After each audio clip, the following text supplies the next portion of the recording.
প্রিয় বন্ধুরা, বগুড়ার নামুজা নামক স্থানে আমরা একটি পালপাড়ায় রয়েছি, যেখানে তার নিজস্ব বাড়িতে তাদের পরিবারের প্রত্যেকটি সদস্যই নিজ হাতে তৈরিকৃত মাটির তৈজসপত্রতে প্রাণ দিচ্ছেন, অর্থাৎ একটি শৈল্পিক পরিচয় তুলে ধরছেন। আমরা যেমনটি দেখাচ্ছিলাম, এই যে এটি দইয়ের কাপ, যেটি আমরা বাজারে কিনতে পাই। এছাড়া আমরা পরটি দেখতেছি, এটিও দই রাখার পাত্র হিসাবে ব্যবহার হয়। এছাড়াও এটিও দই রাখার পাত্র হিসেবে ব্যবহৃত হয়।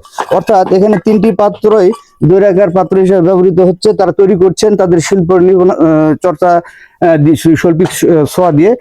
যেমনটি যেটি মাটির তৈরি একটি পাত্র রয়েছে, যেটি ওনারা সবেমাত্র শুকাতে দিয়েছে এবং শুকানো সম্পূর্ণ হলে সেটি মাটিতে পুড়ে আধুনিক তারা রং দিবেন।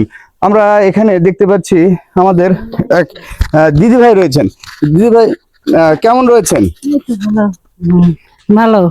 আচ্ছা, কতদিন ধরে এই কাজটি আপনারা করছিলেন? এটা বহুদিন ধরেই করছে, এই তো 5-6 বছর হচ্ছে, বেশি হয়। 5-6 বছর যাবত এই কাজটি করেন। প্রতিদিন কত ঘন্টা কাজ করেন? সকাল 7টা-8টা থেকে মনে করে এই তো বিকেল 4টা পর্যন্ত করি। আচ্ছা, উপার্জন কেমন হয়? কেমন আমার কাছে তো উপার্জন, আমার কাছে শিল্প যা পাবো তাই 500 টাকা করে পাই। প্রিয় বন্ধুরা, একটি ব্যতিক্রম ধর্মী প্রয়াস আজকের ভিডিওর মাধ্যমে তুলে ধরতে যাচ্ছি।